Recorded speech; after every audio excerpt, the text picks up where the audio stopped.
नमस्कार दोस्तों, पीसीएस अभ्यास के ऑनलाइन स्टडी प्लेटफॉर्म में मैं निशांत आप सभी का स्वागत करता हूं। आज हम एंशिएंट हिस्ट्री की लेक्चर 12 को देखेंगे। देखिए, हम लोग मौर्योत्तर पीरियड पढ़ रहे थे। मौर्योत्तर पीरियड में अब तक हमने क्या क्या कर लिया था वो चीज एक बार देख लेते हैं। तो जितने भी भारतीय राजवंश थे हमने लगभग भारतीय राजवंशों को देख लिया था। देखो, जब बात आती है मौर्योत्तर पीरियड या गुप्तोत्तर पीरियड की बात करेंगे तो जो लेटर पीरियड्स होते हैं उसमें नॉर्मली एक चीज तो कंफर्म है कि सेंटर हमेशा कमजोर हो जाता है और कई सारे चुटपुट राज्य बनते हैं। चुटपुट राज्यों की खूबी ये होती है कि जो बाहरी आक्रमण होती हैं उनकी संख्या बढ़ जाती है। यही हाल होता है मौर्योत्तर पीरियड में। कभी भी ध्यान देना, आप अब कभी भी लेटर पीरियड देखना, लेटर पीरियड देखोगे यानी चाहे आप मौर्य के पास लेटर पीरियड देखो तो लेटर मौर्य पीरियड, गुप्ता के पास लेटर पीरियड देखो तो लेटर गुप्ता पीरियड। यही हाल आप मुगल के ड्यूरेशन में भी देखोगे। तो कभी भी अगर सेंटर, कभी भी अगर केंद्र कमजोर होगा तो उसकी दो चीजें आपको देखने को मिलती है। अगर आपको सेंटर कमजोर होगा तो सेंटर कमजोर होने का दो बातें देखेंगे। पहली चीज कि इकोनॉमिकली कमजोर हो गया। कभी भी कोई राज्य अगर नष्ट होगा तो मींस इकोनॉमिकली कमजोर हो गया, और इकोनॉमी अगर कमजोर हो गई तो जाहिर सी बात है आर्मी नहीं रख पाएगा। मींस उसकी आर्मी भी कमजोर हो गई, वो आर्मी तौर से भी अब क्या हुआ, अपंग हो गया। तो उसकी सिंपल सी बात है कि उसकी आर्मी भी कमजोर हो गई। और इकोनॉमी और आर्मी ये दो चीजें कभी भी अगर पंगु होंगी और इस बीच में अगर इकोनॉमी भी अच्छी नहीं है, आर्मी भी अच्छी नहीं है, तो सिंपली आपको लास्ट ड्यूरेशन में देखने को क्या मिलता है कि शासक क्या बन जाएगा, विलासी प्रवृत्ति का बन जाएगा। इसको भाई जितना है वो खुद पे खर्च करो, जनता पे क्या ही खर्च करना। तो शासक की खूबी क्या की, विलासी प्रवृत्ति का बनना। अभी हमने आपको दिखाया था कि जब कण्व वंश की नींव पड़ी थी, ठीक है, तो वसुदेव ने जब कण्व वंश का नींव रखा तो इसके पहले का वो कौन सा शासक था जिसकी हत्या करके वसुदेव क्या होता है, कण्व वंश की नींव रखता है। तो वो शासक भी क्या था, विलासी प्रवृत्ति का बन चुका था। कल हमने पढ़ा था। अब यही हाल नहीं देखेंगे, यही हाल आपको लेटर मुगल पीरियड में भी देखने को मिलेगा कि औरंगजेब की मृत्यु के बाद जितने भी मुगल शासक आएंगे सब में एक खूबी दिखेगी, वह है विलासी प्रवृत्ति। क्योंकि दरबारी षड्यंत्र बढ़ जाएगा, और जब शासक विलासी प्रवृत्ति का होगा, अगर शासक कमजोर होगा तो जाहिर सी बात है एक चीज आपको देखने को मिलेगी कि दरबारी षड्यंत्र बढ़ जाएगा। उस ड्यूरेशन में क्या होगा, दरबारी षड्यंत्र क्या हो जाएगा, षड्यंत्र बढ़ जाएगा। दरबारी षड्यंत्र बढ़ने का मतलब है कि जो सामंत होंगे, जो बड़े बड़े सेनापति होंगे, उनकी इच्छा क्या होंगी, उनकी बढ़ जाएंगे। जैसे मुगलों के पीरियड में आपको देखने को मिलेगा कई सारे गुट होते थे, जैसे ईरानी गुट, ठीक है, हिंदुस्तानी गुट। तो बेसिकली ये गुटों की क्या होती है, इन गुटों का कंट्रोल हो जाता है राजा के ऊपर। यही हाल अभी इस ड्यूरेशन में लेटर मौर्य पीरियड में क्या देखा कि उन्हीं के सामंत, उन्हीं के सेनापति क्या कर रहे हैं कि राजा की हत्या कर रहे हैं और अपना नया वंश स्टार्ट कर रहे हैं। आपने शुंग वंश में भी यह देखा, आपने कण्व वंश में भी यह देखा। तो हमने बकायदा यही पूरी की पूरी चीजें हमने देखते चली। तो दरबारी षड्यंत्र क्या होता है, बढ़ जाता है। ये कभी भी केंद्र कमजोर होगा तो यही चीज देखने को मिलेगी। और इसका परिणाम क्या होगा, इसका परिणाम ये होगा कि केंद्र भंग हो जाएगा, यानी जो बड़ी सी डायनेस्टी होगी वो भंग हो जाएगी, वो टूट जाएगी। यही हाल आप मौर्य पीरियड में देखोगे कि बृहद्रथ की हत्या के बाद मौर्यन पीरियड खत्म हो जाती है। अभी आगे चल के यही हाल आप गुप्ता पीरियड में पढ़ोगे।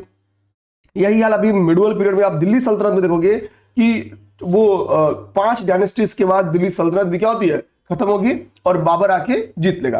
हालांकि बाबर आके जीत लेगा, आप देखो दिल्ली सल्तनत में आप लेटर दिल्ली पीरियड नहीं पढ़ते हो, ठीक है, क्यों, क्योंकि एक बड़ा अंपायर ऑलरेडी बाबर भी था। बाबर जैसे ही दिल्ली सल्तनत को जीतेगा तो मुगल पीरियड की नींव रखेगा। तो लेटर दिल्ली सल्तनत का टाइम ही नहीं आता है, ठीक है, वो लास्ट वाले समझो वो लेटर ही थे, क्योंकि छोटे छोटे राजवंश थे और क्षेत्रीय गुटों का उद्भव होना स्टार्ट हो जाता है।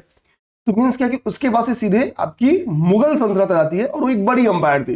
फिर देखो जब मुगल कमजोर होंगे तो धीरे धीरे पतन होता है। तो जब पतनशील अवस्था होती है उसी को हम लोग लेटर पीरियड के नाम से, हम लोग कह सकते हैं कि लेटर मुगल पीरियड के नाम से जानते हैं। ये तो था अब तक हम लोग का इंट्रो की समझने के लिए।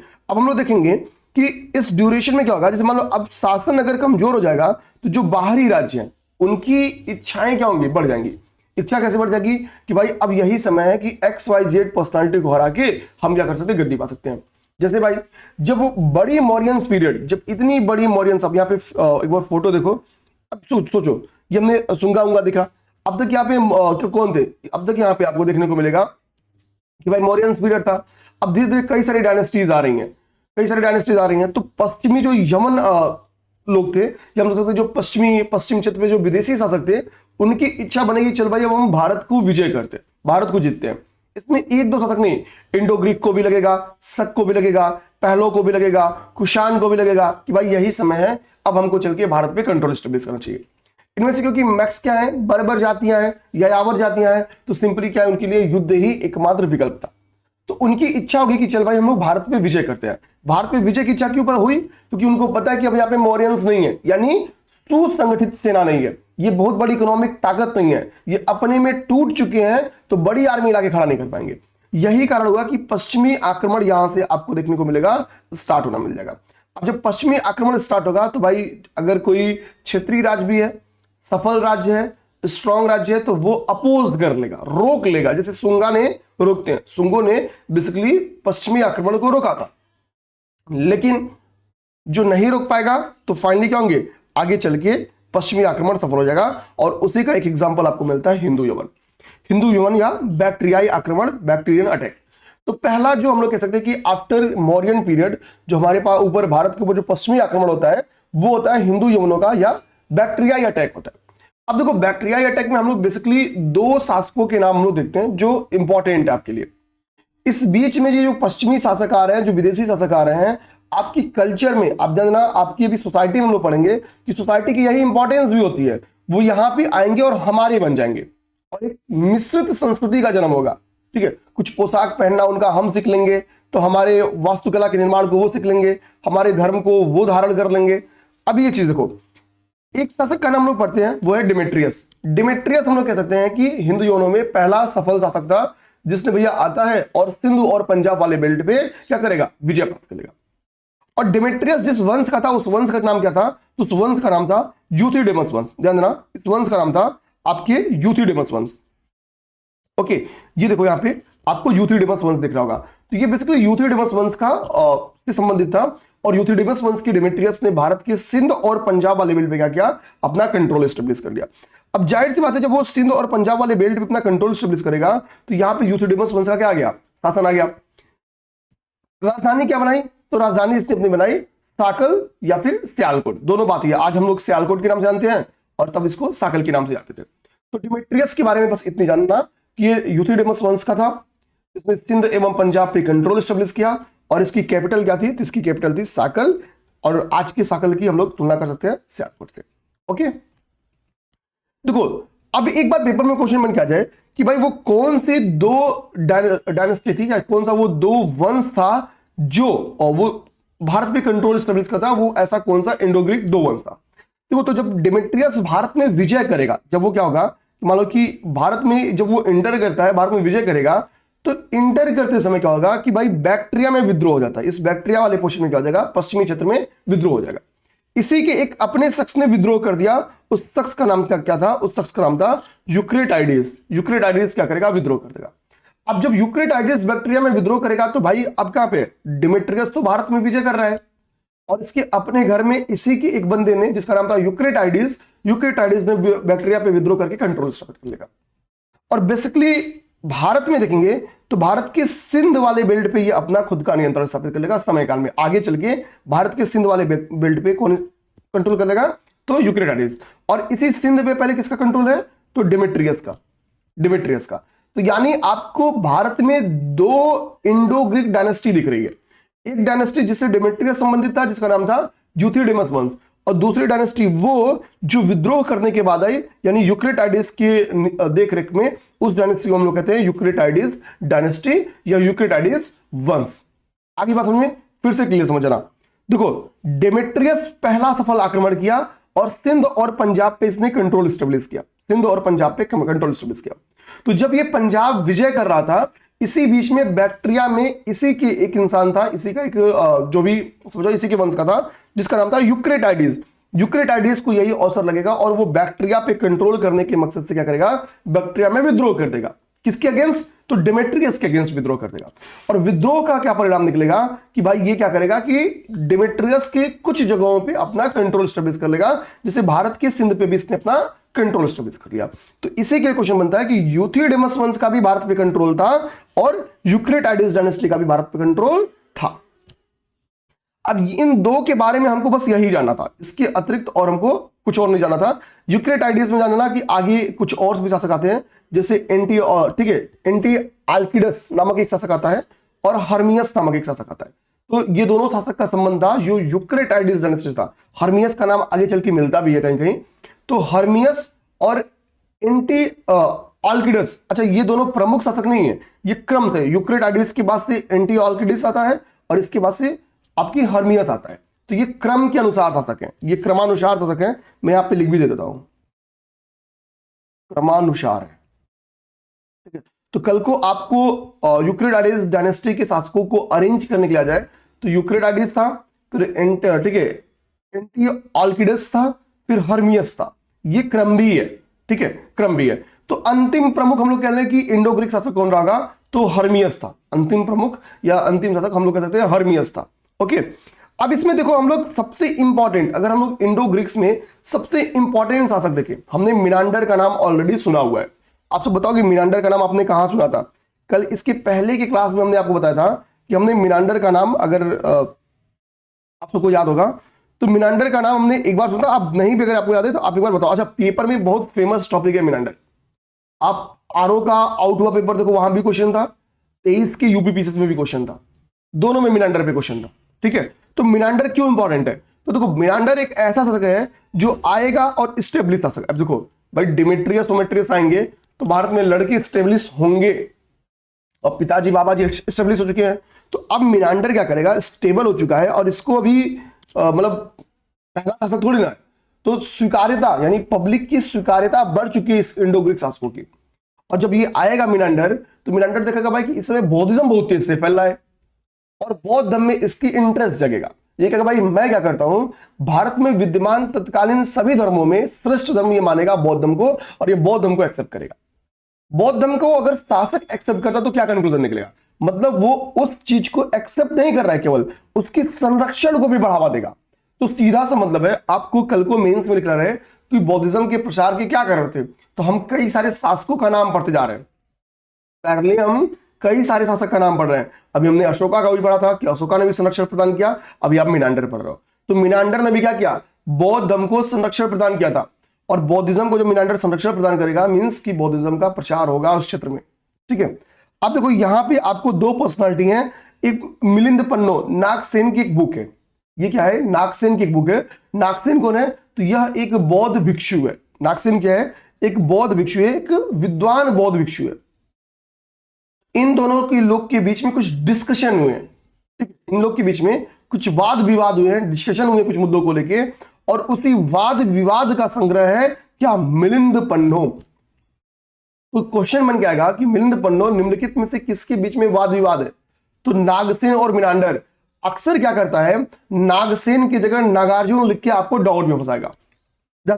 नागसेन की जगह नागार्जुन लिख के अक्सर आपको डाउट में फंसाता है, लेकिन हमको दिमाग में रखना है कि वो नागसेन था। ये वाद विवाद है, विभिन्न मुद्दों को लेके ये वाद विवाद है, किसके किसके बीच में, तो नागसेन और मिनांडर के बीच में। ओके, तो हमने अभी तक देख लिया इंडो ग्रीक पहले 13 मिनट में। पहले 13 मिनट में हमको इंडो ग्रीक समझ में आ गया। अब हम लोग आते हैं शक एवं पहलो छोटे टॉपिक्स हैं, हम लोग सबसे पहले शक को समझते हैं। देखो शकों के संदर्भ में देखोगे तो ये मध्य एशिया से संबंधित थे, मिडल एशिया से संबंधित थे, और भारत में अटैक का इनका भी सेम रीजन था। अटैक का रीजन क्या था, भारत में अपॉर्चुनिटी थी और जहां की ये शासक थे, एक्चुअली जहां के निवासी थे, वहां से भगा दिए गए थे। तो ये मध्य एशिया के खाना बदोश एवं बर्बर जाते थे। सभ्य और बर्बर का कॉन्सेप्ट तो आप समझते ही हैं, ठीक है। तो बर्बर जाती थी, तो एक तो समझना, अच्छा खाना बदोश का मतलब होता है यायावर टाइप का। यायावर मतलब जो अपनी जरूरत के लिए एक स्थान से दूसरे स्थान तक मूव करते रहते हैं, ठीक है, यानी एक जगह अस्थायी निवास नहीं करते हैं, ठीक। तो ये खाना बदोश टाइप की जनजाति थी। एक तुमको दिमाग में रखना है कि ये कैसे थी, ये खाना बदोश जनजाति थी। क्लियर बात। अब हम लोग देखेंगे कि कैसे कैसे भैया इनका विस्तार कैसे हो रहा है, कैसे भारत में आ रहे हैं। तो 165 बीसी में ये मध्य एशिया से चले। कहा जाता है कि मध्य एशिया से कि जिस क्षेत्र पे ये नॉर्मली अपना निवास करते थे, यायावरी जीवन व्यतीत करते थे, वहां से इनको भगा दिया गया। और जब किसी को भगा दिया जाएगा, मान लो आपके घर से भगा दिया गया, तो सीधी बात आप दूसरा घर तलाशोगे, आप में हिम्मत है तो अपना घर खाली करवाओगे। तो ये क्या कहते हैं, दूसरा घर तलाशेंगे। तो इनको कमजोर क्या दिखेगा, सिंध दिखेगा। देखो भाई पश्चिमोत्तर भारत का सबसे पश्चिमोत्तर क्षेत्र कौन, सिंध। तो भाई पहला सिंध एक ऐसा बेल्ट है जो हर एक आक्रमण का, चाहे वो मुस्लिम आक्रमण करता हो वो भी सिंध पे पहला अटैक करेंगे, चाहे वो हम बात करें इन लोगों की, इंडो ग्रीक्स की बात करें, शक की बात करें, ये भी पहला आक्रमण कहां करेंगे, सिंध भी करेंगे, क्योंकि तब भारत का पहला सबसे पश्चिमोत्तर जो स्टेट था वो आपका सिंध स्टेट था, जो कि सिंध रिवर के नाम पे पड़ा था। तो ये आएंगे सिंध के पास, और सिंध रिवर पे इनका क्या हो जाएगा, कंट्रोल स्टेब्लिश हो जाएगा। तो जब सिंध रिवर पे इनका कंट्रोल स्टेब्लिश हो जाएगा, उसके बाद से इनका धीरे धीरे नजर भारत के अन्य स्टेट्स पे पड़ेगा, जिसमें एक स्टेट का नाम है पंजाब। ठीक है, एक स्टेट का नाम है पंजाब। तो हमने अभी ऊपर पढ़ा भी कि डिमेट्रियस ने क्या किया था, सिंध और पंजाब पे कंट्रोल किया था, यानी अब इनका सिंध और पंजाब पे कंट्रोल हो गया। तो सिंध और पंजाब पे कंट्रोल हो गया, यानी जहां पे इंडो ग्रीक का कंट्रोल था गया किसके हाथ में, शको के हाथ में। तो इंडो ग्रीक के जो एरियाज हैं उस पर किसका कंट्रोल, शको का कंट्रोल। अच्छा, यहां पे एक और आप लोकेशन देख रहोगे, सौराष्ट्र। सौराष्ट्र के बारे में ऑलरेडी हमने पढ़ा है, गुजरात में ये सौराष्ट्र पड़ता है, और इसी सौराष्ट्र में हमको बताया चंद्रगुप्त मौर्य के एक उपराजा थे या राज्यपाल थे, जिनका नाम था क्या, पुष्यगुप्त। ठीक है, सही है ना नहीं, आप लोग कमेंट बॉक्स बता देना। पुष्यगुप्त ने क्या किया था, यहाँ पे सुदर्शन लेक बनवाया था, और इसी सुदर्शन लेक को आगे चल के रुद्रदामन ने बिना बिगाड़ के इसका पुनर्निर्माण करवाया था। आप बताओ कि इन दो राजाओं के अतिरिक्त वो तीसरा राजा, मैंने बार बार क्वेश्चन पूछा है, वो तीसरा राजा कौन था जिसका संबंध था इस सुदर्शन लेक के? क्या उस राजा का नाम स्कंदगुप्त था या कोई अलग राजा था? ठीक है, कोई अलग राजा था। तो ये पेपर में क्वेश्चन बन जाता है। अच्छा, आपने एक चीज समझना होगा कि सौराष्ट्र में जो लेक बनाएगी, जो सुदर्शन लेक बनाएगी, वो लेक क्यों बनाएगी? तो इसका सिंपली, अच्छा देखो, पॉइंट एक, काम दो जगह करेगा। चंद्रगुप्त मौर्य ने सुदर्शन लेक बनवाया, भाई राजा तो वही था ना सबसे पहला। अगर आपसे पूछे कि गुजरात के सौराष्ट्र में प्रथम विजय करने वाला भारतीय शासक कौन है, तो वो आपको चंद्रगुप्त मौर्य ने किया था। ठीक है, चंद्रगुप्त मौर्य सौराष्ट्र में प्रथम विजय करता था। समझना, सौराष्ट्र पे आगे की कंट्रोल किसका होता है, तो शकों का कंट्रोल होगा। अब इस यहाँ पे सुदर्शन लेक बनवाने का रीजन क्या था, तो दो रीजन था बेसिकली। ठीक है, दो रीजन क्या, बेसिकली एक ही रीजन भी आप लोग समझो। तो एक रीजन था एग्रीकल्चर का विस्तार, कृषि का विस्तार। भाई इस वक्त कृषि के लिए आज तो बहुत सारी गवर्नमेंट क्या कर रही है, बहुत सारे सुविधाएं प्रोवाइड कर दे रही है। तो तब जो झील का निर्माण किया गया था, वो दिया गया था कि भाई कि किसानों को जो पानी की सुविधाएं चाहिए वो कहां से मिल जाए, वो सौराष्ट्र से मिल जाए, और पेयजल की उपस्थिति हो जाए। दो चीजें। तो कभी हम लोग एग्रीकल्चरल डेवलपमेंट दिखाएंगे तो मौर्य पीरियड में, ध्यान देना, कभी मेंस में क्वेश्चन आए तो मौर्य पीरियड में भी आप लोग क्या लिख सकते हो, मौर्य पीरियड में भी आप सुदर्शन लेक के बारे में लिख सकते हो। और बाद में रुद्रदामन का भी जब ड्यूरेशन आएगा, जब, ठीक है, तो वहां भी आप लोग मतलब शकों का ड्यूरेशन आएगा, तो वहां भी आप क्या, यानी लेटर मौर्य पीरियड में भी आप लिख सकते हो कि एग्रीकल्चर के विस्तार के लिए नहरों का निर्माण किया गया, पुनर्निर्माण किया गया। तो पुनर्निर्माण में एक बात क्या आती है, सुदर्शन लेक की बारी आती है, वहां पे इस पॉइंट को आप मेंशन कर सकते हो। अब यहां पे देखो मैंने क्या किया है, शकों की दो शाखाएं थी। एक बार पहले मैप को बहुत ध्यान से देखना, तो शकों की दोनों शाखाएं समझ जाओगे। अब देखो जैसे हमने दो वंश वहां देखा, इसमें जो ग्रीन कलर वाला मैंने पहले वो किया है, अगर मैं इसको दिखा रहा हूं, ये एरिया आप ध्यान से देखना, ये जो एरिया है अभी जो आपको मैंने हाईलाइट किया है, उस एरिया को, ये एरिया को हम लोग कहते थे बेसिकली शकों की उत्तरी ब्रांच। ये कौन सी ब्रांच है, शकों की उत्तरी ब्रांच थी। ठीक है, उत्तर पश्चिम प्रांत में था, तो उत्तरी ब्रांच इसको हम लोग कहते हैं, या उत्तरी शाखा कहते थे। आप बोलोगे सर नीचे वाली जो शाखा उसको दक्षिणी शाखा कहते होंगे, तो इसको हम लोग पश्चिमी शाखा के नाम से जानते थे। ठीक है, पश्चिमी शाखा के नाम से। तो ये हो गई आपकी उत्तरी शाखा, और ये आप लोग पश्चिमी शाखा, क्योंकि भारत के पश्चिमी क्षेत्र पे इसका विराजमान था, तो बेसिकली इसे हम लोग इसको पश्चिमी शाखा के नाम से जानते हैं। अच्छा, आप मैपिंग के विस्तार से एक चीज समझोगे कि उत्तरी शाखा क्या थी, इसका क्षेत्रीय विस्तार ज्यादा था, और दक्षिणी जो शाखा थी उसका क्षेत्रीय विस्तार कम था, तुलनात्मक कम था। ठीक है, अब बात करेंगे, अगर तक्षशिला के शक की बात करेगा तो मतलब क्या हो जाएगा, तक्षशिला के शक की बात करेगा तो मतलब हो जाएगा आपके उत्तरी शाखा। और अगर उज्जैन या पुणे या नासिक की शक की बात करेगा तो मतलब हो जाएगा पश्चिमी शाखा। ये बात बहुत क्लियर समझना। ठीक है, अच्छा और बात आ जाओ, उत्तरी जो बेल्ट है उसमें आपकी तक्षशिला शामिल है, उसमें आपका मथुरा शामिल है, उसमें आपकी अराकोशिया शामिल है। ठीक है, ठीक, दक्षिणी शाखा में आपको दिख रहा है कौन कौन से शामिल है, बेसिकली उज्जैन और पुणे वाला जो बेल्ट है वो आपकी पश्चिमी शाखा थी, दक्षिणी पश्चिमी शाखा थी। तो ये मैप से हम लोग समझ लिए कि बेसिकली अगर हम लोग ब्रांचेस पे जाएंगे कि दो जो ब्रांच था तो वो कहां कहां पे विराजमान थी उसको समझ लेंगे। अब मैंने यहाँ पे देखो क्या लिखा है कि इनकी दो शाखाएं थी, एक शाखा का नाम है उत्तरी शाखा और एक शाखा का नाम है पश्चिमी शाखा। अब हम देखेंगे जो उत्तरी शाखा था, उत्तरी शाखा का जो संस्थापक था, जो प्रथम शासक था, उसका नाम था माउस या मोगा। ठीक है, माउस या मोगा। तो माउस या मोगा एक प्रथम शक शासक है, ना, जो उत्तरी ब्रांच का प्रथम शक शासक है, प्रथम शासक है।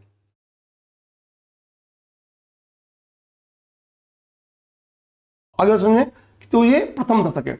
और पश्चिमी ब्रांच देखोगे तो पश्चिमी ब्रांच में आपको क्षयरात्र वंश दिखेगा, और इस क्षयरात्र वंश का जो कैपिटल था ना, वो बेसिकली इस नासिक वाले बेल्ट में था। कैपिटल इसका कहां पे था? नासिक वाले बेल्ट में था। और इसके शासक का नाम था, इसके संस्थापक का नाम था भूमक। तो भूमक क्या था कि क्षयरात्र वंश का प्रथम शासक या संस्थापक था, जो भी हम लोग कह लें कि प्रथम शासक या संस्थापक था। ये हो गया आपका भूमक। भूमक किसका क्या था? संस्थापक था।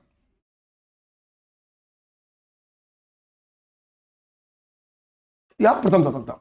ठीक, तो अगर बोलेगा उत्तरी का प्रथम शासक तो मोगा, और अगर बोलेगा पश्चिमी का प्रथम शासक तो आपका हो गया भूमक। अगर क्षयरात्र वंश बोलेगा तो क्षयरात्र वंश का भी मतलब क्या हो गया? पश्चिमी।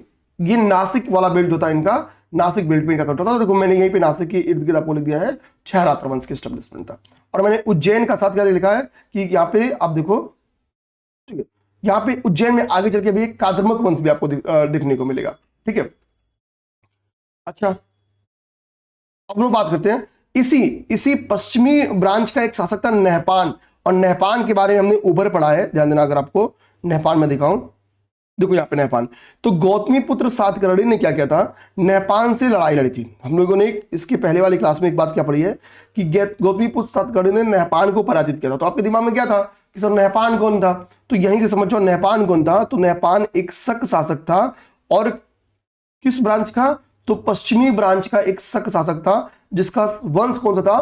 तो क्षयरात्र वंश का। तो क्षयरात्र वंश का एक शासक था। अगर पेपर में नहपान के बारे में भी लिखे तो भी सही है, पश्चिमी शाखा से इसका संबंध था पूछे तो भी सही है। ठीक है, और नहपान को क्या किया था, किसने हराया था? तो नहपान को गौतमी पुत्र सातकर्णी ने हराया था। ठीक है, सातवाहन डायनेस्टी में बढ़िया से दिखाया है।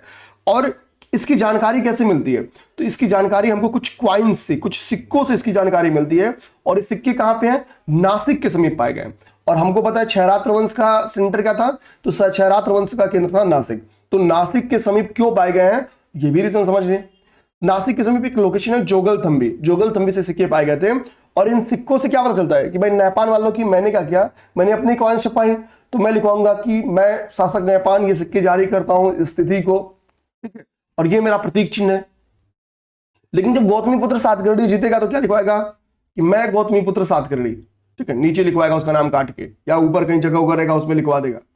इससे पता चलेगा कि भाई की जगह दूसरे की, ठप्पा अपना है। ठीक है, ठप्पा क्या भाई? अपना है। तो मीन्स क्या है भाई, नहपान की जगह पे गौतमी पुत्र सातकर्णी का नाम मिल रहा है। नहपान के राजधानी में कुछ सिक्के मिल रहे हैं जिसमें गौतमी पुत्र सातकर्णी का नाम उल्लेख है। तो मीन्स भाई क्या हुआ, जमीन पट्टा हो गया, जमीन की किसी और ने रजिस्ट्री कर ली, यानी गौतमी पुत्र सातकर्णी जमीन जीत चुका है। ठीक है, तो गौतमी पुत्र सातकर्णी ने पराजित कर दिया है। तो नहपान का नाम हमने देखा था, मेरा यही था कि मैं नहपान को यहीं से इंटरलिंक कर दूंगा, एक बार पुराना फिर से जाके दोहरा दिया।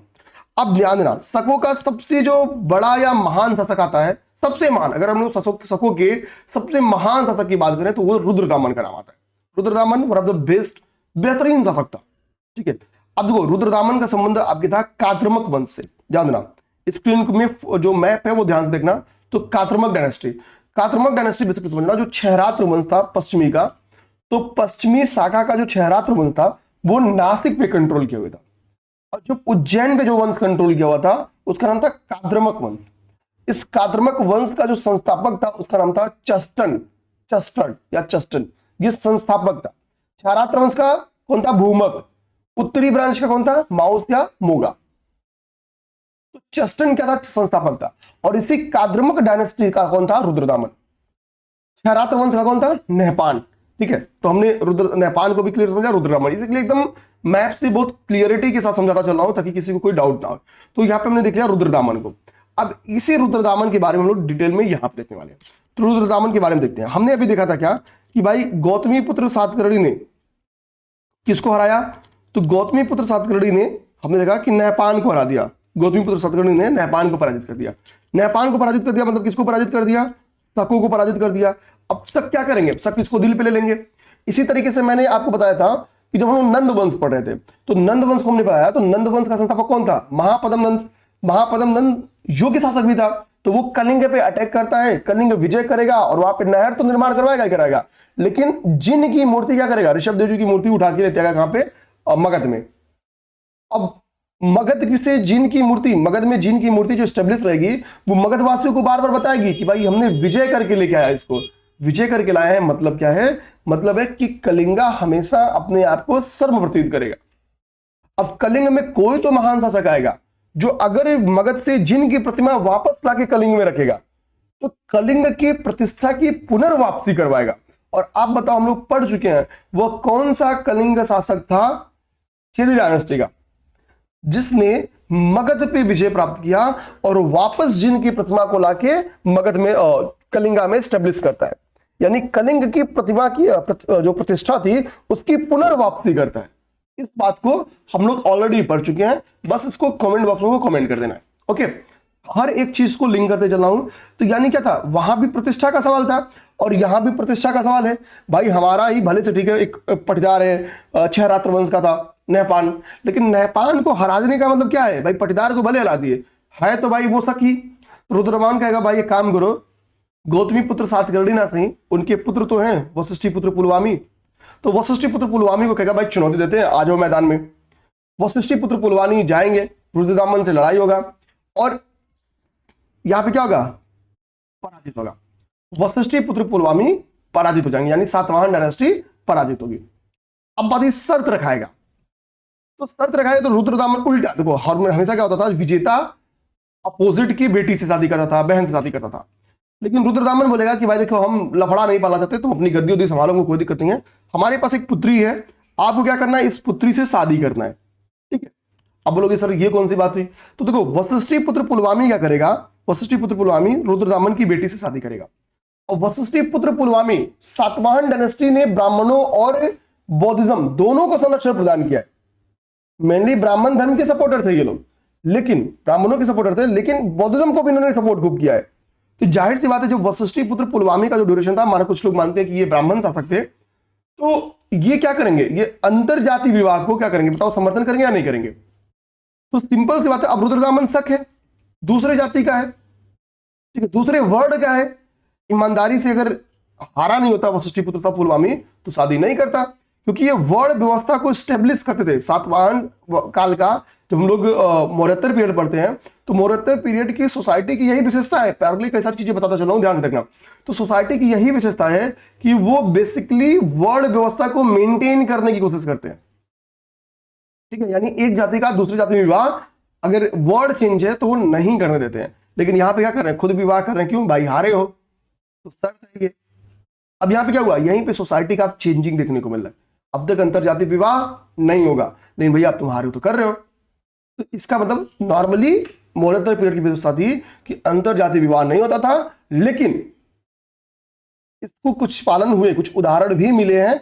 फॉर एग्जाम्पल वशिष्ठी पुत्र पुलवामी ने रुद्रदामन की बेटी से शादी किया, दोनों की जाति कैसे अलग भाई, एक हिंदुस्तानी मूल का और एक शक है, तो शादी कर लिया, ठीक है। अब देखो सुदर्शन झील का इसने क्या किया, पुनर्निर्माण कराया, सुदर्शन झील का पुनर्निर्माण हो गया। तो सुदर्शन झील की पूरी स्थिति हमने पढ़ दिया है।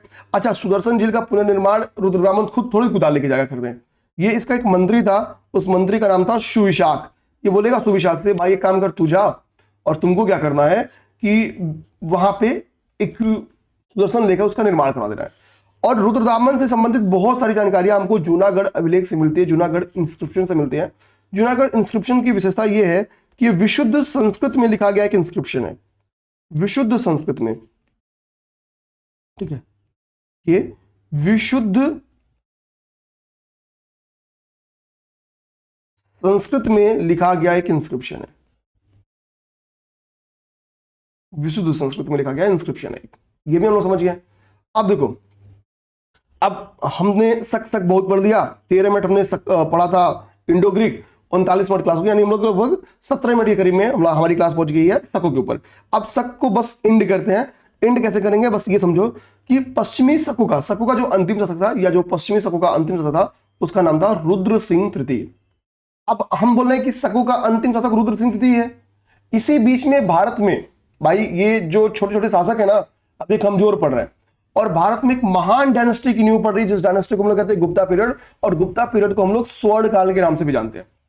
तो तो इसी गुप्ता पीरियड का एक शासक था जिसका नाम था चंद्रगुप्त द्वितीय, जो आगे चल के विक्रमादित्य का टाइटल लेता है। और विक्रमादित्य का टाइटल चंद्रगुप्त द्वितीय क्यों लेता है? तो शकों को पराजित करने के उपलक्ष्य में, ध्यान देना, शकों को पराजित करने के उपलक्ष्य में क्या करेगा? ये विक्रमादित्य का टाइटल लेगा। अभी आगे हम लोग चोल डायनेस्टी पढ़ेंगे। तो जब वो चोल डायनेस्टी क्या करते हैं, जब ये लोग गंगा के बेल्ट के, बेसिकली पूर्वी क्षेत्र में गंगा वाले बेल्ट को जीतेंगे चोल, तो ये एक चोल शासक है जो गंगई कोंड चोल, ठीक है, समथिंग करके एक टाइटल लेता है। तो बेसिकली चोलपुरम। तो वो रीजन क्या था उन चीजों को लेने का, कि हमने कहीं कि भाई कोई चीज विजय की तो उस लोकेशन के नाम पे या तो टाइटल पाते थे या फिर कुछ हम लोग विजेता के रूप में टाइटल लेते थे। तो चंद्रगुप्त द्वितीय ने जब शकों को पराजित किया तो विक्रमादित्य का टाइटल लेते, ठीक है। तो हम लोग इसी तरीके से जानते हैं चंद्रगुप्त विक्रमादित्य के रूप में किसको जानते हैं? तो चंद्रगुप्त विक्रमादित्य अगर नाम से पूछे तो चंद्रगुप्त द्वितीय को हम लोग चंद्रगुप्त विक्रमादित्य के नाम से भी जानते हैं। किसको पराजित किया? शकों को। कौन सा शक शासक था? तो रुद्र सिंह तृतीय। रुद्र सिंह तृतीय वो शक शासक था जिसको चंद्रगुप्त द्वितीय ने पराजित किया था। अच्छा, यहाँ पे एक होमवर्क लिखा हूं, होमवर्क आप ध्यान से देखना, आपको समझ में आ जाएगा, ठीक है। क्वेश्चन है कि सितियन और क्षत्रप कौन थे? ठीक है, सितियन किनको हम लोग सितियन कहते थे और किनको हम लोग क्षत्रप कहते थे, ये आपको बताना है। सितियन और क्षत्रप, देखो सितियन और क्षत्रप कौन थे ये बताना है। देखो नॉर्मली जो शक शासक थे ना, एक चीज बता रहा हूं, जो शक शासक थे वो स्वयं को क्षत्रप कहते थे। शक शासक क्या थे? तो शक शासक, भारत में शक राजा अपने को क्षत्रप कहते थे। और भारतीय जो सोर्सेज है, ठीक है, आप लोग कमेंट करके बताना जिसको पता था, ठीक है। देखो शक शासक स्वयं को, अब मैं यहीं पे बता दूंगा, इसको क्वेश्चन को हाईलाइट करता हूं, ठीक है। शक शासक स्वयं को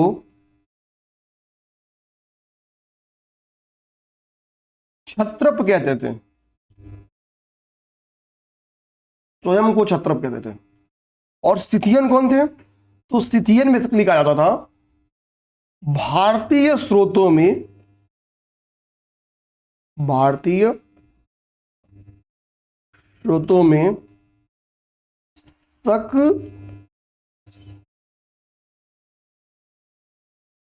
शासकों को सिथियन कहा जाता था। ओके, भारतीय स्रोतों में शक शासकों को सिथियन कहा जाता था। तो हमने यहां पे सिथियन समझ लिया, सिथियन कौन थे और क्षत्रप कौन थे। तो कल को पेपर में आ जाए कि ठीक है सिथियन और क्षत्रप की संज्ञा किसको दी जाती थी, तो हम लोग ये समझ गए। अब हम लोग एक छोटी सी डायनेस्टी है जो पल्लव डायनेस्टी या पार्थियन एम्पायर, बस 2 मिनट लगेगा इसको कंप्लीट करने में, इसको देखते हैं। पल्लव डायनेस्टी में हम लोग केवल एक बेसिकली संस्थापक का अगर हम लोग नाम बोले तो संस्थापक कौन था? तो संस्थापक का नाम, मतलब जो वास्तविक संस्थापक है उसका नाम आता है मिथ्रेडेटस, मिथ्रेडेट्स या मित्रदात, ये नाम मानता है वास्तविक संस्थापक के रूप में, ठीक है। बस एक चीज ये याद करो। दूसरों पल्लव में जो सबसे अच्छा या महान शासक था उसका नाम था गोंडोफर्नेस। तो हम लोग गोंडोफर्नेस का नाम देखेंगे। गोंडोफर्नेस का यहाँ पे कह रहा है कि फारसी में इसका नाम विंदफर्ड है। फारसी लैंग्वेज में, पर्शियन लैंग्वेज में विंदफर्ड है। तो विंदफर्ड क्या, एक पर्शियन वर्ड है, एक पर्शियन नाम है गोंडोफर्नेस का। और इस पर्शियन नाम जो विंदफर्ड है, इसका नाम अर्थ कहता है, वो होता है यश विजयी। यश विजयी ये विंदफर्ड का टाइटल होता है, अर्थ होता है, मतलब मीनिंग होता है। तो गोंडोफर्नेस का एक नाम था विंदफर्ड पर्शियन में, जिसका अर्थ था यश विजयी। अच्छा, सेंट थॉमस वाली जो घटना है ना, यही ज्यादा इंपॉर्टेंट है। देखो सेंट थॉमस क्या है? एक ईसाई पादरी है। तो पेपर में क्वेश्चन बन के आता भी है, सेंट थॉमस नामक ईसाई पादरी भारत में किसके ड्यूरेशन में आया था? तो सेंट थॉमस नामक ये जो ईसाई पादरी है, ये भारत में गोंडोफर्नेस के ड्यूरेशन में आया था, ठीक है। गोंडोफर्नेस के ड्यूरेशन में ये भारत आया हुआ था, ठीक है, ईसाई पादरी है।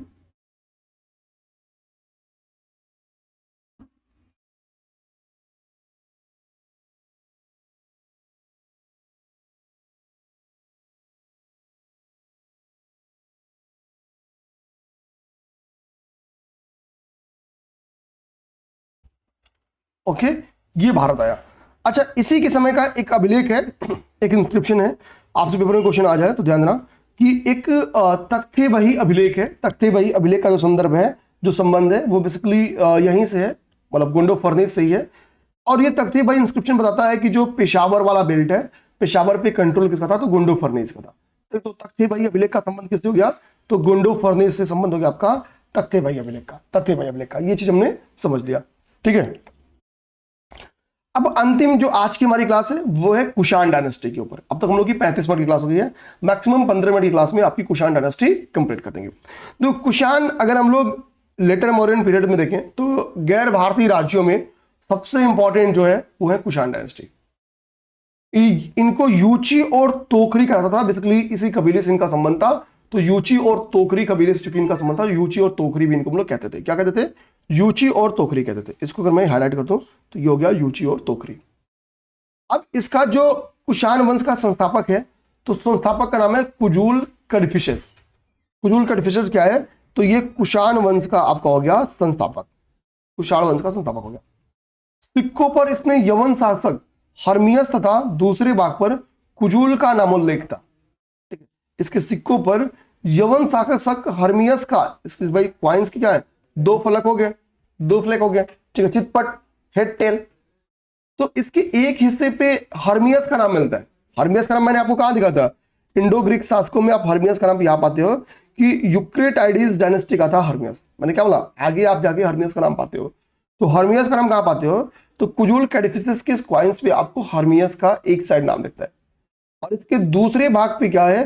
कुजूल का नामोल्लेख है, और एक खरोष्ठी लैंग्वेज में है। किस लैंग्वेज में? खरोष्ठी लैंग्वेज में। आगे इसी का दूसरा जो बड़ा और महान शासक था उसका नाम है विम कैडिफिसिस। कौन? विम कैडिफिसिस। सर्वप्रथम सोने का सिक्का इसके द्वारा चला गया, ठीक है। और नियमित रूप, देखो जो आपकी कुषाण डायनेस्टी है इनकी विशेषता है कि इन्होंने नियमित तौर पे सोने के सिक्के चलाए, नियमित तौर पर सोने के सिक्के चलाए थे, सोने के सिक्के चलाए थे, ठीक है। ध्यान रखना, कहीं नोट कर लेना, नियमित तौर पर सोने के सिक्के इनके द्वारा चलाए गए थे, ठीक है। किसके द्वारा? कुषाणों के द्वारा। तो सर्वप्रथम सोने का सिक्का कौन चलाया? तो ये नामोल्लेख लिखित, मतलब किसी क्वाइंस में कुछ लिखा है, इस टाइप का सिक्का पहले किसने चलाया? तो इंडो ग्रीक्स ने चलाया था। किसने? इंडो ग्रीक्स ने। अच्छा देखो, अब इनका भारतीय ग्रह देखो, जब हम लोग सोशल इंपैक्ट पढ़ते हैं ना लेटर मॉडर्न पीरियड का, तो इसके कॉइन पे क्या मिल रहा है? शिव मिल रहा है। इनके कॉइन पे नंदी की प्रतिमा मिल रही है। इनके कॉइन पे क्या मिल रहा है? त्रिशूल की आकृति मिल रही है। इससे पता क्या चलता है? इससे पता चलता है कि कुषाण डायनेस्टी शैव धर्म का संरक्षण रही होगी, शैव धर्म का संरक्षण रही होगी। आगे बात समझ में? यानी हमने जब रिलीजियस मूवमेंट पढ़ा था 600 बीसी में, तो वहीं हमने पढ़ा था ब्राह्मण धर्म, सॉरी वहीं हमने पढ़ा था बौद्ध धर्म, वही हमने पढ़ा था जैन धर्म, और वही हमने कुछ संप्रदायों के बारे में, जैसे बौद्ध जो शैव संप्रदाय है और जो वैष्णव संप्रदाय, इन दोनों लोग के बारे में हमने वहीं देखा था। तो आप समझना बात। तो शिव नंदी त्रिशूल की आकृति और महेश्वर की टाइटल जाती थी। तो ये जो टाइटल्स इनके द्वारा है ना, ये सारी चीजें ये बताती हैं कि भैया ये शैव धर्म के क्या थे? पूजक थे, ठीक है। ये क्या थे? शैव धर्म के पूजक थे। इसमें ट्रस्ट करने वाले ये लोग हुआ करते थे। ये चीजें हमने पहले भी चूंकि देखी हुई है, अभी भी हमने देख ली। अब हमारा जो है टॉपिक वो सबसे इंपॉर्टेंट टॉपिक है, और आज में इंपॉर्टेंट पर्सनालिटीज का लास्ट टॉपिक है, वो है कनिष्क। कनिष्क क्या था? तो भाई ये कुषाण डायनेस्टी का सबसे महत्वपूर्ण शासक था। 7878 ईस्वी में, अब तक वो बीसी बन रहे थे, ठीक है। अब ये 78 ईस्वी में ये क्या होता है? गद्दी पे बैठता है। और जब ये गद्दी पे बैठता है तो इसने शक संवत की स्टार्ट की। तो पेपर में अगर आपसे क्वेश्चन आए कि शक संवत का संबंध कब से है, तो शक संवत का संबंध है आपके 78 ईस्वी से। ये महानतम शासक था। साम्राज्य विस्तार भी करता है, साम्राज्य विस्तार करेगा, भारत में मगध पे अपना कंट्रोल करेगा। जो ये मगध पे अपना कंट्रोल करता है तो वहीं पे अश्वघोष को पाता है। कौन चीज को पाता है? तो वहीं पे अश्वघोष को पा देगा।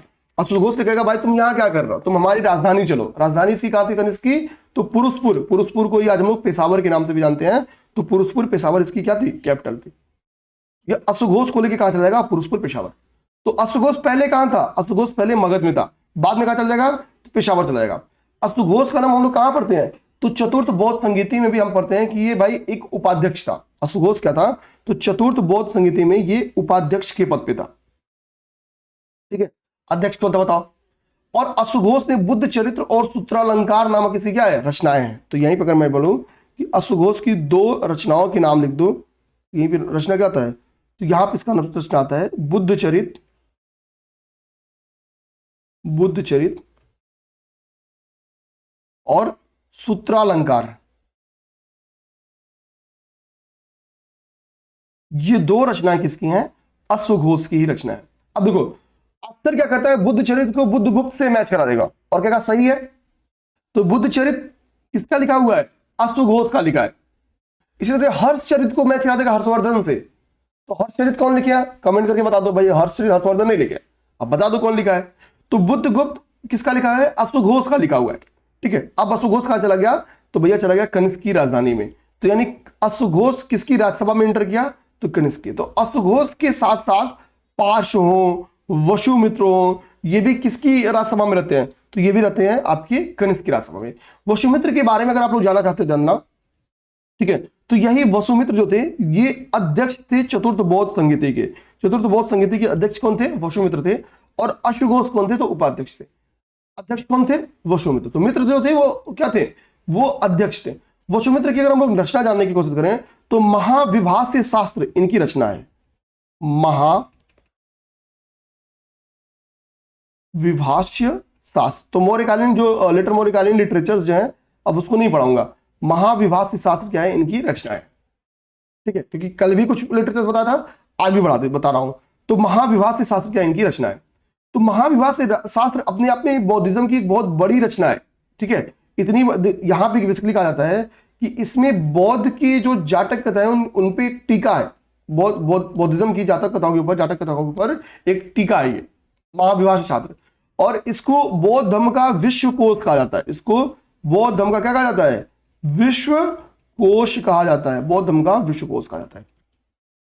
आगे बात समझे, बौद्ध धर्म का इसको हम लोग विश्व कोश कहते हैं। अब हम लोग क्वाइंस देखेंगे भाई, इसकी क्वाइंस में क्या अच्छी बातें थी। तो क्वाइंस में क्या है, इसके सिक्के, भाई बौद्धिज्म का फॉलोअर था ये।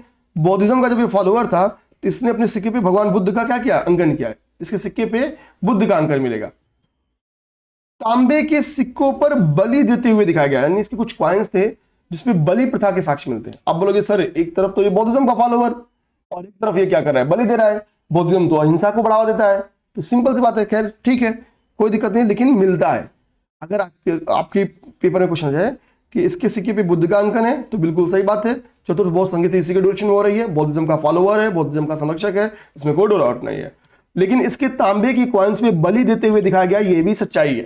ठीक है, यानी भले ही बौद्धिज्म का कॉन्सेप्ट, मेन कॉन्सेप्ट अहिंसा रहा हो, लेकिन बलि देते हुए इसके कॉइन्स पे दर्शाया गया है। ठीक है, अब हम लोग ये तो हम लोग क्लास की इंट्रो थी, इसको देखे थे, इसको डिलीट करता हूं। अब हम लोग तो थोड़ा सा ज्यादा नहीं, छोटी छोटी बातें बताता चलूंगा जो आप लोग देखना। अगर हम लोग लेटर मॉडर्न पीरियड या पोस्ट मॉडर्न पीरियड की अगर हम लोग सोसाइटी देखें तो कैसे थी,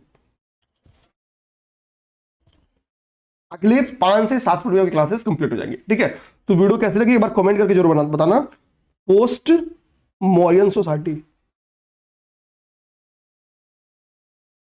मौर्यन सोसाइटी। अब पोस्ट मॉडर्न सोसाइटी में आपको बहुत सिंपली बात समझाएंगे, समझो। अब सोसाइटी क्या कर रही है, सोसाइटी में की विविधता बढ़ रही है। आप बोलोगे सर कैसे, भाई हमने पश्चिमी आक्रमण देखे, हमने इंडो ग्रीक्स देखे, हमने शक देखे, हमने पहलव देखे, हमने कुषाण देखे।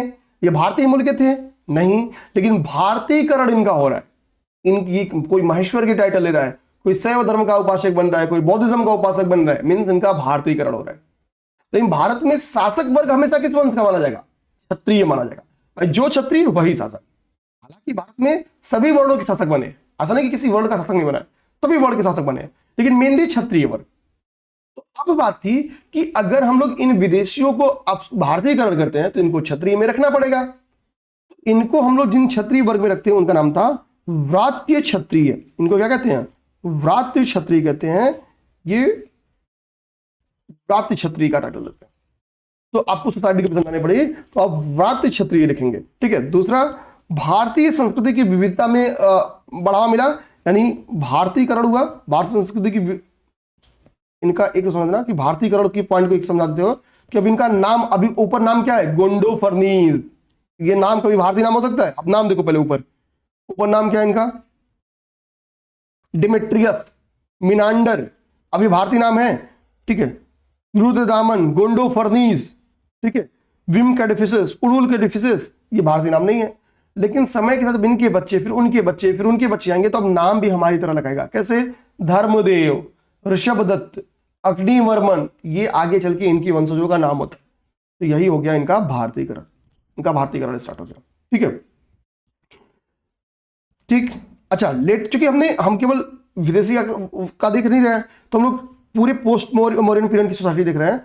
इसमें हम लोग एक चीज क्या देख सकते हैं कि भाई शैव धर्म की शिव की पूजा स्टार्ट होती है। शिव धर्म की जैसे गाथा सप्तशती में आप हाल की चर्चा सुनते हो। हाल ने क्या कहता, गाथा सप्तशती लिखा है, और गाथा सप्तशती बताती है कि हाल के ड्यूरेशन में, हाल कौन था, सातवाहन शासक था, इसके ड्यूरेशन में क्या है, शिव की पूजा होती थी। तो शैव धर्म का पोषक यानी आपके सातवाहन डायनेस्टी भी थी। ठीक है, ये सब चीज हम लोग समझ लेंगे। तो ये सब बातें हम लोग क्या करते हैं, सातवाहन के ड्यूरेशन में, मतलब सॉरी पोस्ट मॉडर्न की सोसाइटी में बता देते हैं। सोसाइटी में मेजरली आप देखो बौद्धिज्म एवं ब्राह्मण धर्म दोनों को संरक्षण प्रदान किया, सातवाहनों ने दोनों ही धर्म को संरक्षण प्रदान किया था। तो सोसाइटी में आप इस पॉइंट को भी लिख सकते हो। अब हम लोग इकोनॉमी की बात करें, इकोनॉमी समझाएं। इकोनॉमी में याद रखो, आपको क्या समझा सकते हो, एग्रीकल्चर, एग्रीकल्चर समझा सकते हो, और इकोनॉमी में आप क्या समझा सकते हो, ट्रेड समझा सकते हो, ट्रेड समझा सकते हो। तो एग्रीकल्चर में बेसिकली क्या था, सातवाहन शासकों के बारे में देखा कि लैंड ग्रांट देना स्टार्ट करते हैं। सातवाहन शासक क्या करते हैं भाई, लैंड ग्रांट करना, ठीक है, भूमि अनुदान स्टार्ट करते हैं।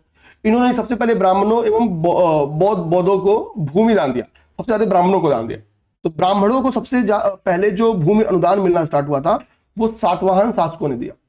लेकिन कहा जाता है कि लैंड ग्रांट देने का निगेटिव इंपैक्ट सातवाहनों की इकोनॉमी पर नहीं पड़ा था, क्योंकि उत्पादकता कम नहीं हुई थी और ये टैक्स फ्री लैंड था, यहां पे उपज पे कर नहीं देना था। ठीक है, तो कर मुक्त लैंड ग्रांट देना स्टार्ट हुआ। ठीक है, अच्छा ये चीज हम लोग देख लिया। ट्रेड भी, तो ट्रेड्स में भी इनकी संबंध में आती है। ट्रेड के संदर्भ में क्या है कि प्लिनी एक स्टेटमेंट देता है कि भारतीय वस्तुओं के बदले, ट्रेड में समझ जाओ कि रोमन व्यापार की चर्चा मिलती है, कि रोमन्स के साथ क्या था, भारत का व्यापार था। रोमन व्यापार की चर्चा कैसे मिलती है कि कहा जाता है कि भारतीय वस्तुओं के बदले, ठीक है, रोमन्स क्या करते थे, बुलियंस प्रोवाइड करते थे। भारतीय वस्तुओं के बदले भारी मात्रा में बुलियंस देना होता था। यह बताता है कि रोमन व्यापार था।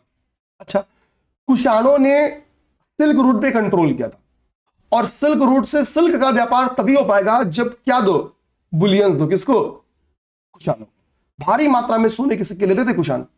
ये बताता है कि इकोनॉमी, ट्रेड रूट पे भी इनका कंट्रोल था। तो इकोनॉमी देख ली हमने। सुदर्शन लेख का निर्माण मैंने आपको पढ़ाया, वो यहां पे देख सकते हो।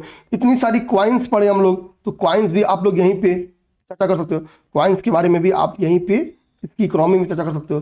जैसे मौर्य पीरियड में जो सोने के सिक्के थे, ठीक है, मौर्य पीरियड में सोने का जो सिक्का था, सोने का जो सिक्का था, सोने के सिक्के को हम लोग निस्क, इसके बारे में डिटेल पढ़ चुके हैं। ठीक है, या स्वर्ण के नाम से जानते हैं, स्वर्ण के नाम से जानते हैं। चांदी का सिक्का, सबसे फेमस चांदी का सिक्का था। चांदी के सिक्कों को हम लोग आपके शतमान के नाम से जानते हैं, शतमान के नाम से जानते हैं। और आगे चल के तांबे का सिक्का, तांबे का सिक्का था।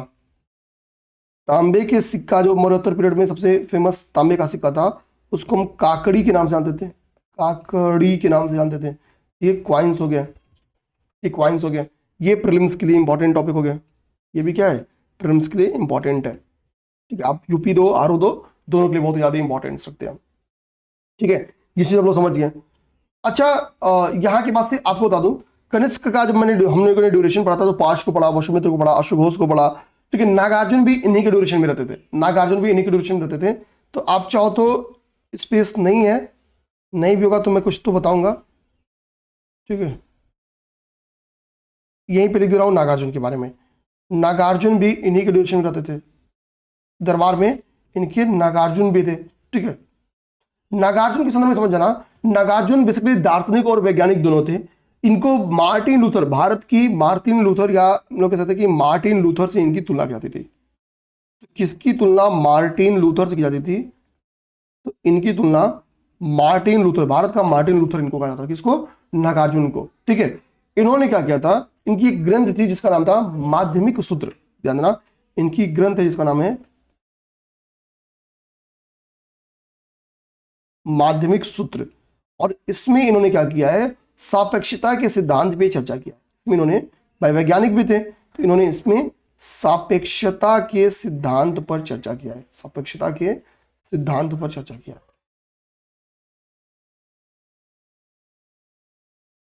ओके, इन्हीं के दरबार में आपके चरक जी भी रहते थे। चरक जी भी इन्हीं के दरबार में। चरक जी का नाम क्या है? बेसिकली ये एक महान आयुर्वेदाचार्य थे, ठीक है। तो कनिष्क के क्या थे? राजवैद्य थे। कनिष्क के राजवैद्य थे, ये भी इन्हीं के ड्यूरेशन में रहते थे, इन्हीं के दरबार में रहते थे, ठीक। ये हमने देख लिया, ठीक है। अब कुछ हमने खैर लिटरेचर्स में बहुत सारे लिटरेचर्स देखा हुआ है, अगर कहीं स्पेस मिले तो ठीक, नहीं मिले तो मैं यहाँ पे कुछ और साहित्य के बारे में बता देता हूँ। जिन जिन के बारे में हमने देख लिया उनको छोड़ दूंगा और एक चीज देख लूंगा, ठीक है। इंपॉर्टेंट लिटरेचर,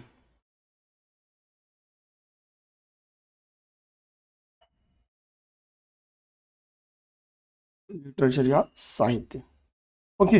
अब देखिए इसमें गाथा सप्तशती हमने पहले देखा हुआ है हॉल के द्वारा। महाभाष्य पे टीका किसका? पतंजलि का। चरक संहिता किसका? तो चरक संहिता नाम से पता चला किसका है? चरक का है। ना अब देखो हमने क्या नहीं देखा है? नाट्य शास्त्र नहीं देखा है।